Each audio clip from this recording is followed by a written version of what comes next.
Welcome to my video on financial management. And the topic we have on the screen is capital structure. According to Mondigland and Millian, what is capital structure? When we talk about capital in finance, capital is the money used in starting a business. Yes. Capital is whatever you have used in establishing a business. If you started a business with 10 motor vehicles, that means the motor vehicles, they are your capital. So all your assets assembled together when you are commencing a business is called capital. Now we're going to be looking at capital here on the financial side. That's a monetary aspect of it, because capital can be described as asset. At the same time, it can be described as liability. These two things must work hand in hand when you are talking about capital. Without liability, there will be no asset. Without asset, there will be no liability. Two of them works hand in hand for us to achieve our aim, so long as finance is concerned. So that's why we would say that asset is equal to liability. A is equal to L. How? What is asset and what is liability? Asset is what a business have. Liability is what a business borrowed from external persons. In other words, you can say that liability is what does not belong to a business, but a business is using it. Now let's say, for instance, that I borrowed you 100,000 naira and you used the 100,000 to buy a bag.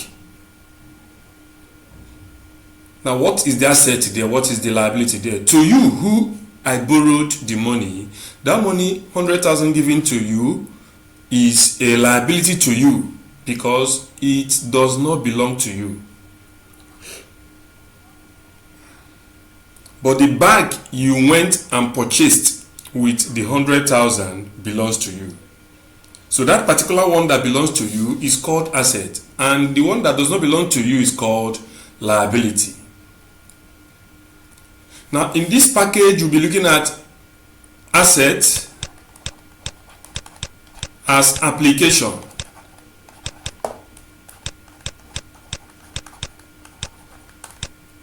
Then we look at liability as source. What do I mean by source and application?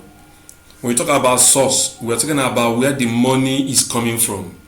Then when we talk about application, we are talking about where we spend the money. So in other words, we generate the fund from liability and we spend the fund in asset. The fund in asset. So money comes from liability and it goes to asset. Yes, like the example I gave to you. 100,000 given to you as a liability and you used it to buy a bag, which is an asset. So at the end, 100,000 is what you collected and the bag you purchased is 100,000. So that is asset and liability. The bag is the asset, then the liability is the money you borrowed. Now in capital structure, we are interested in long-term financing. Please take note. We don't talk about anything that have to do with short-term financing. What is long-term financing? Long-term financing are monies that firms uses that can stay for more than one period. In fact, can stay for so many years. Even if a firm borrow the money will be there for so many years. Long-term financing. So we're talking about capital structure. We are talking about something very, very far above one accounting period. So we don't talk about all these creditors or just ordinary liabilities. No, we're talking about long-term financing. So that is what capital structure is all about here. Now, the capital structure of a firm is made up of two major components. Capital structure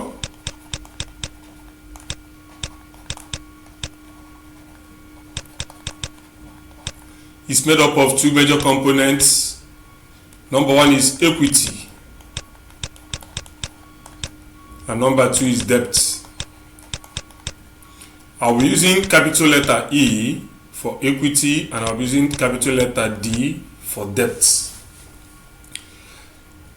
So the capital structure here is value of the firm. I want to talk about the value of the firm here, value of the firm. And we're going to use capital letter V for value of the firm. In other words, we can now say that value of the firm should be equal to equity plus debt. So the capital structure is regarded as the value of the firm, and the value of the firm is the combination of equity and debt. So with this, we now see value of the firm or capital structure in two perspectives. V is coming in two ways. Now let's say we have equity E and we have debt D, and under equity E we have 100%, and if we have 100% there, that means we have 0% debt. What does this thing mean? What does it tell us? It tells you that the firm have no debt. The firm did not borrow any money from anybody. It means that the owners of the business have enough fund to finance their business. So they did not borrow any money from anybody. We'll call it 100% equity and 0% debt. You hardly see a business that exists in this environment now. So, and the name given to this under Modigla & Millian, we call this an unlevered firm. Unlevered firm. Call it value of unlevered firm. Value of U. U here represents unlevered. So whenever you see equity 100% and debt is 0%, that kind of business is firm is unlevered firm. What is leverage? Leverage means debt. Another name for debt is leverage. Yes, when you will be told to explain the term leverage, tell them it simply means long-term debt. Now let's look at another situation here. We have the value of the firm V to be equity is 80%, then we have debt to be 20%. In this case, the equity is more than the debt. We can still call it value of unlevered too, because the debt proportion is so low. That means equity is contributing more than debt. It is still unlevered firm. If you have something like V to under E to be something like 40% here, and we'll have debt to be 60%. In this case, we are talking about value of levered firm. VL here means levered firm. This company depends on external source for them to be financed. Yes, their leverage is more than their equity, and since their leverage is more than their equity, we'll call it a levered firm. But if equity is more than debt, we'll call it unlevered firm. Should in case they ask you to differentiate between levered and unlevered firm in an examination, this is what you are expected to do.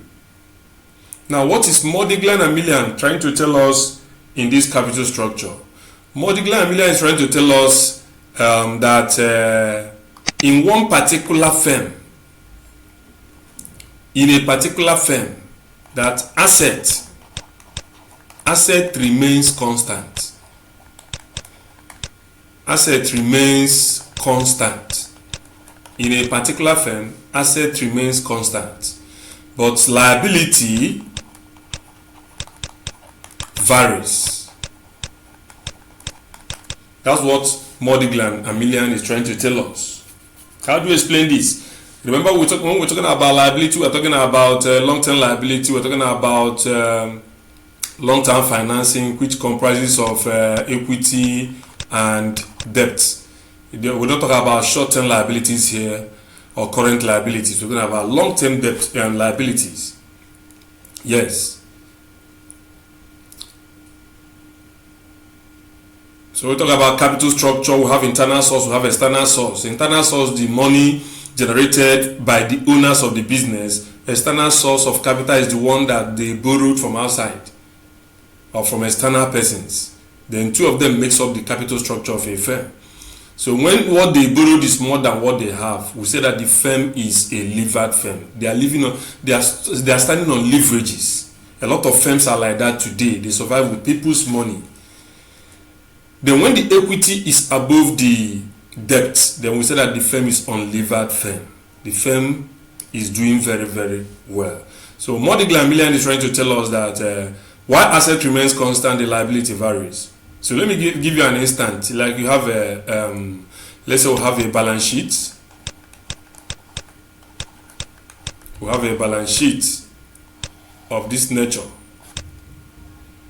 Now I have asset here. Let's say I have asset of $100. Then here I now have equity. The equity is going to be $100 too. For the account to balance, we have $100, $100. The value of this firm is $100. And if you look at this liability side, you verify that they are living on 100% equity. So this is an unlevered firm. Then the asset is still 100,000. So the Modigla & Millian is trying to tell us that this area is always constant in one firm, not in two different firms. In one particular firm, this area is constant, where this place varies. Now look at another balance sheet. Look at another balance sheet. You have a balance sheet again.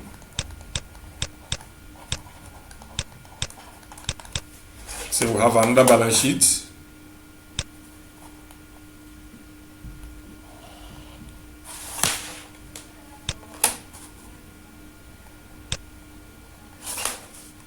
Now I'm having an asset to be $100, and I now have equity to be $70, and then I'll have debt to be $30. The both sides must be equal, because it is the money you generated from assets that you used in liability, from liability that you use in assets. So we'll be having 100 here, and we'll have another 100 here. In this case, we're talking about, if you look at this firm now, this firm is still unlevered because their equity is more than their debt. But they are running on that debt and equity at the same time. So in the same firm, assets will be the same with equity and debt. When you add up these two, you get 100,000. This asset remains constant. This is the basic thing I want you to know about what the Modigla & Millian is trying to talk about. And they discuss this in two perspectives. One involves tax, the other one does not involve tax. Now that you understand the rules guiding capital structure as connected to Modigla & Millian, I want to explain some things in the capital structure of a firm again. Let's look at shares. We have let me talk about shares of a company, because this is capital. We have the ordinary share capital. We have ordinary share capital. We have the preference share capital. Preference share capital. Then let me still put debt or long-term debt shares.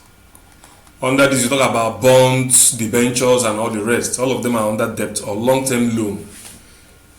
Now, if you look at this three is made up of that. This is what we call capital in a firm. Capital in a firm, and currently we call capital equity. Yes, equity. But in finance, equity is the internal source of capital. Now, ordinary shares goes with what we call dividend. Ordinary shares goes with dividend. That's the benefit of ordinary shares. And they always give you a percentage. Let's say 10% dividends, This is what the shareholders enjoys at the end of each financial year. Any shareholder that have shares will enjoy 10% if the firm made a profit. They will have a preference dividend too. Preference dividend from preference shares, which is also given as a percentage. Let's say we'll have 15%. So this is a fixed dividend which is payable to the preference shareholders. They will have debt. Debt works with interest. Debt. This one goes with interest on debt. When you borrow money, you have to pay interest.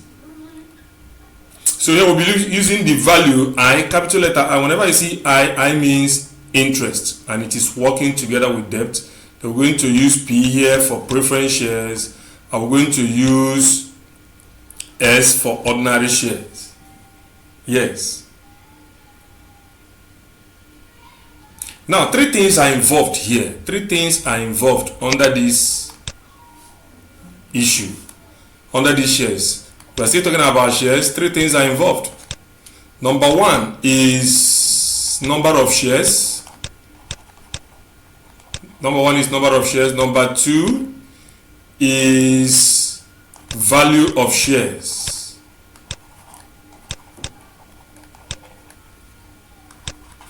Then number three is the rates per share. The rates per share.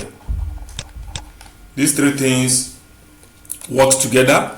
You have to know their relationship and have to carry out some little calculations around this. Now, what is value of shares? Value of share, this V is value of shares, is equal to number of shares multiplied by rate per share. Rate per share. I'm trying to give you some relationship that exists within this process. If you want to get the value of shares, the number of shares will multiply by rate per share, then you get the value of shares. And if you want to get the number of shares, let me use N for number of shares. If you want to get number of shares, you will say value of shares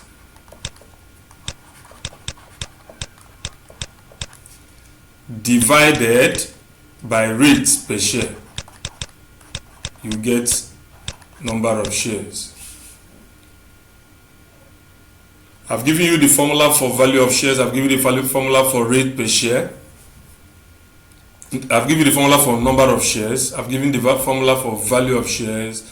Then what about rate per share? That's how much does each share cost? The rate per share.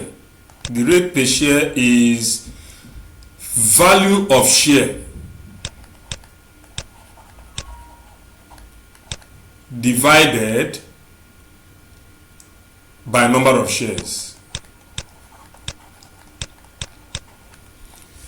You have to take down these formulas because we should be using this combination to carry out a lot of analysis under this. So the basic thing I want you to understand in this package, or in this part, or in this chapter 1 is what Mordiglan and Millian is telling us about capital structure. And I've told you that the asset remains the same. The overall asset of the firm remains the same. It is constant in one particular firm, while the capital structure varies between leverage and equity. That is just that, which I have finished analyzing under capital structure. So this is just the analysis of Mordiglan and Millian as connected to capital structure of a firm. Watch out for the second part of these lectures.